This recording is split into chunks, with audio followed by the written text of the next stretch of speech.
உன்னால சுக்குனா ஒரு இடம் வர முடியுமா? சுக்குனாவா? அதானே சாப்பிட்டு என்ன சாபம். ஓ, என்னால முடியும் தான் நினைக்கிறேன். அப்படின்னா ஒரு 10 செகண்டுக்கு எங்களை தனியா விட்டுட்டு அதுக்கப்புறம் திரும்ப வரல. ஆனா கவலைப்படாத, அவனை விட நான் ரொம்ப பலசாலி.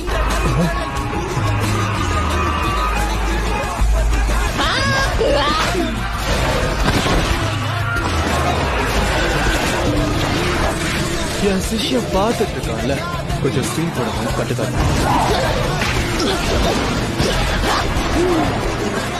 எப்படி இவ்வளவு வேகமா இருக்கான்? மாமாடே என்ன